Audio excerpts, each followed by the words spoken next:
Shalom Sobat STI, selamat pagi. Terpujilah Tuhan karena Dia masih memberikan kepada kita hari yang baru. Ini satu anugerah yang luar biasa yang Dia berikan kepada kita. Dan ini juga adalah kesempatan yang baru yang Dia berikan supaya hidup kita dapat berubah dan berjalan sesuai dengan kehendak-Nya. Dan hidup kita juga boleh menjadi berkat sesuai dengan kehendak Allah yang baik. Di pagi ini sebelum kita melangkah menempuh segala aktivitas yang mungkin sudah kita rencanakan sebelumnya, saya mengundang Sobat STI sekalian untuk kita meneduhkan hati dan pikiran. Mari kita baca dulu firman Tuhan supaya kita punya tuntunan dalam hidup kita, dalam cara berbicara, dalam cara berpikir, dan dalam segala hal yang ada di dalam kehidupan kita. Sebelum kita merenungkan firman Tuhan, mari kita berdoa terlebih dahulu. Bapa, di dalam nama Tuhan kami Yesus Kristus, terima kasih atas hari baru yang Tuhan karuniakan kepada kami. Sebelum kami melangkah di dalam kehidupan kami pada hari ini, kami mohon tuntunan Tuhan lewat firman Tuhan. Jamah hati pikiran kami Tuhan, supaya hati dan pikiran kami bisa menerima firman-Mu, dan biarlah kami juga boleh taat pada firman-Mu. Tolong kami, ampuni dosa salah kami demi Kristus kami berdoa. Amin. Sobat STI sekalian, bacaan firman Tuhan yang akan menjadi penuntun kita pada hari ini dari kitab Kejadian pasal yang pertama, ayat yang pertama sampai yang kedua. Kejadian pasal 1 ayat 1 sampai 2. Saya bacakan bunyi ayatnya bagi Sobat STI sekalian. Pada mulanya Allah menciptakan langit dan bumi. Bumi belum berbentuk dan kosong. Gelap gulita menutupi samudra raya, dan roh Allah melayang-layang di atas permukaan air. Sekali lagi saya bacakan untuk kita sekalian. Pada mulanya Allah menciptakan langit dan bumi. Bumi belum berbentuk dan kosong. Gelap gulita menutupi samudra raya, dan roh Allah melayang-layang di atas permukaan air. Sobat STI, firman Tuhan yang baru saja kita dengarkan, yang baru saja saya bacakan ini adalah awal dari seluruh Alkitab kita. Di awal Alkitab kita diberitahu bahwa Allah menciptakan langit dan bumi. Dan pada waktu itu belum ada apa-apa, bumi pun juga belum berbentuk.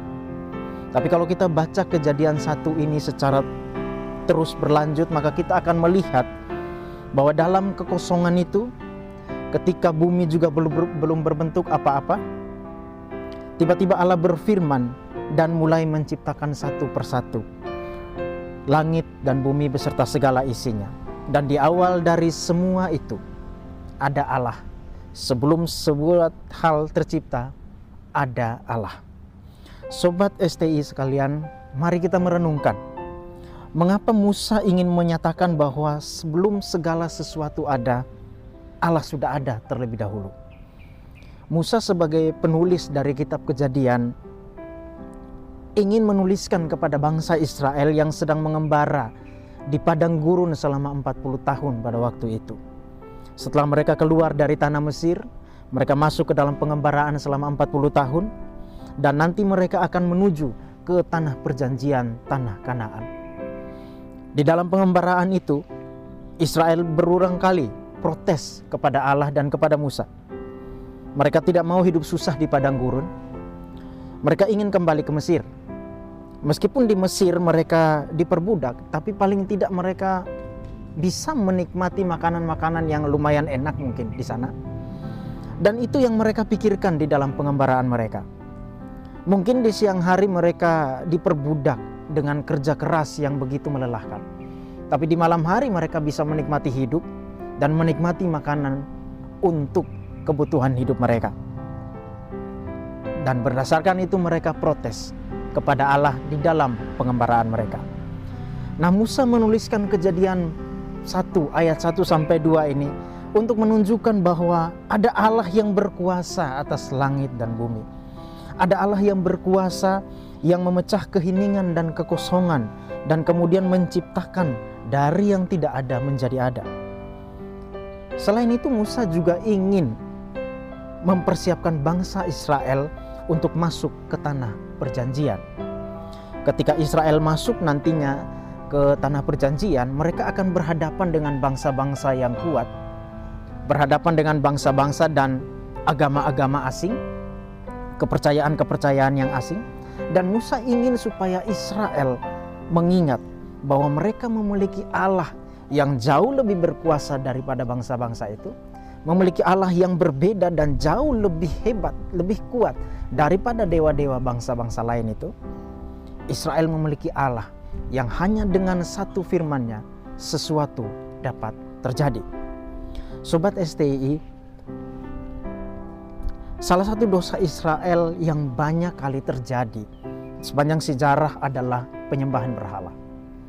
Mereka melupakan Allah dan mulai mengandalkan dewa-dewa. Ketika mereka sementara berada di dalam kesusahan, mereka mulai mengandalkan bangsa-bangsa yang tidak mau mengenal Allah. Ketika mereka berada di dalam bahaya perang, mereka mulai panik dan mengandalkan kereta-kereta perang yang hebat. Apa yang terjadi pada Israel? Mereka melupakan Kejadian pasal 1 ayat 1-2 ini dengan begitu mudahnya. Sobat STI, dalam kehidupan kita yang lalu, sudah berapa banyak kali kita bertindak seperti Israel? Kita tahu bahwa Allah menciptakan segala sesuatu, langit dan bumi beserta segala isinya. Tetapi ketika datang kondisi yang buruk, dengan segera kita melupakan Allah, dengan segera kita melupakan bahwa Allah itu ada. Hal yang sangat sederhana dan sangat sepele, namun seringkali ini mudah dilupakan. Ketika kita hadapi sebuah kesulitan, kita mulai mencari pertolongan dan penghiburan dari hal-hal atau dari orang-orang yang membuat kita melupakan Allah. Mungkin ada yang berkata, aku tidak melupakan Tuhan. Aku berdoa kepada Tuhan. Aku tetap pergi ke gereja. Tetapi Sobat STI, Kejadian pasal 1 ayat 1-2 ini menyatakan bahwa Allah menciptakan segala sesuatu. Allah berkuasa atas segala sesuatu. Dengan demikian ini menyatakan bahwa Allah adalah pencipta dan kita adalah ciptaan. Melupakan Allah bukan hanya terjadi ketika kita mengabaikan Dia. Melupakan Allah bukan hanya terjadi ketika kita tidak mengingat waktu doa kita. Tidak. Ketika kita mengatakan bahwa saya mengingat Tuhan, dalam Kejadian pasal 1 ayat 1-2 ini, mengingat Tuhan jauh lebih daripada sekedar berdoa, daripada sekedar mengingat waktu doa atau mengingat pelayanan di gereja. Mengingat Tuhan berarti juga ketundukan, menyadari status kita sebagai ciptaan dan Dia sebagai pencipta. Ketika Israel berdosa, mereka berulang kali berteriak kepada Allah, berdoa kepada Allah. Dan apa yang Tuhan inginkan dari mereka ketika mereka berdoa? Ketundukan. Allah ingin agar mereka sadar Dia adalah Allah mereka dan mereka adalah ciptaannya. Dia meminta ketundukan dari mereka. Sobat STI, pada hari ini mungkin kita akan berhadapan dengan situasi yang rumit.